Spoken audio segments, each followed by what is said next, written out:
మాజీ MLA Shakeel Dubai నుంచి వచ్చిన తర్వాత మొదటిసారి స్పందించారు. తన రైస్ మిల్లులకు సంబంధించి ఒక్క సంచి ధాన్యం కూడా ప్రభుత్వానికి బాకీ లేరన్నారు షకీల్. బోధన ఎమ్మెల్యే సుదర్శన్ రెడ్డి తనపై కావాలని అక్రమ కేసులు పెట్టించారని వాపోయారు. 100 కోట్లు మోసం చేస్తారని తనపై వచ్చిన ఆరోపణలు అవాస్తవన్నారు. తన కుటుంబాన్ని బదనం చేయడం వల్ల ఎవరు ఏం సాధిస్తారంటూ ఆవేదన చెందారు.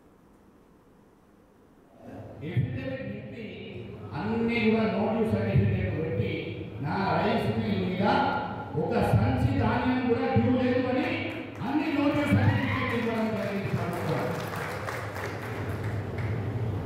దాంట్లో వల్ల ఏం కేసు పెట్టాలా అర్థం కాలేదు.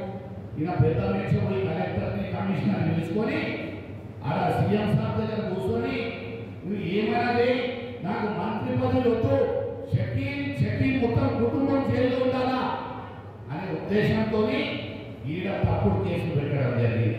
ఏమని నేనంట పీడిఎస్ ద్వారా చేస్తున్నాను 2014 నుంచి. మీరు ఎవరైనా తెలుసా పీడిఎస్ ద్వారా చేస్తున్నా? ఇంతమంది ఉన్నారు చెప్పండి, ప్రెస్ మిత్రులు ఉన్నారు, ఇంత మీకన్నా ఎక్కువ ఎవరికైనా తెలుసా? మీరు చెప్పండి, మీ మనసు సాక్షిగా దేవుడు సాక్షిగా చెప్పండి. అటువంటి కేసు నా మీద పెట్టడం జరిగింది. నేను ఎఫిడవిట్ నింపి అన్ని కూడా నోటీస్ సర్టిఫికేట్.